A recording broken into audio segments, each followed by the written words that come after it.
federal government and the bureaucrats behind it, they love the federal emergencies that they can declare because then the laws go out the window and it's whatever they say you have to do. The legal challenges are very different as well. And this time around, it is a federal public health emergency declaration on abortion.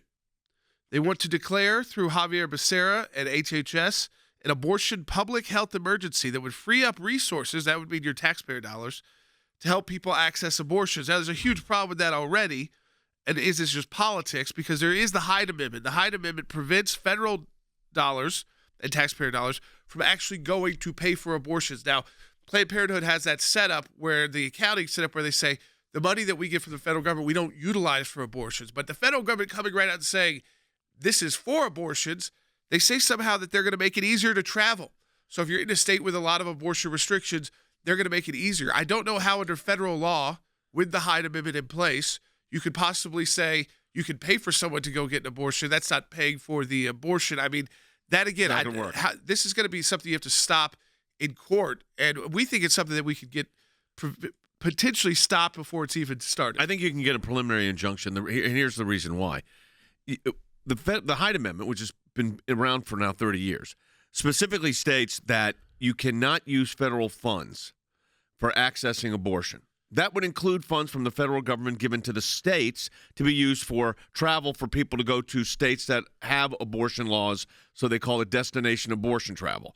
That would be a violation of the Hyde Amendment. So I think what you do, and I think we're looking at this already, is prepare to go to federal court, because what you can do is get what's called an injunction, like a temporary restraining order, but here you'd want it to go more than 14 days. TROs are only good for 14 days. A preliminary injunction could go on for months. Get a preliminary injunction, then get declaratory relief. What declaratory relief means, you get an injunction in place saying you can't use the federal funds to give to the states for this abortion activity, and then the declaratory judgment comes in and says, we declare that what the federal government is proposing here or is doing is in fact unconstitutional or violates statutes. And here it would be a statutory violation. So that's how we're going to handle it. But it's interesting that they're seeking an emergency, because they will also, I guarantee you, they will start regulating even further the pro-life resource centers, of which we've got our team working with them from coast to coast right now, because they're already being regulated or attempting to be regulated out of business. Yeah, I think, again, this is something you have to – this is where the Biden administration wants to go, though.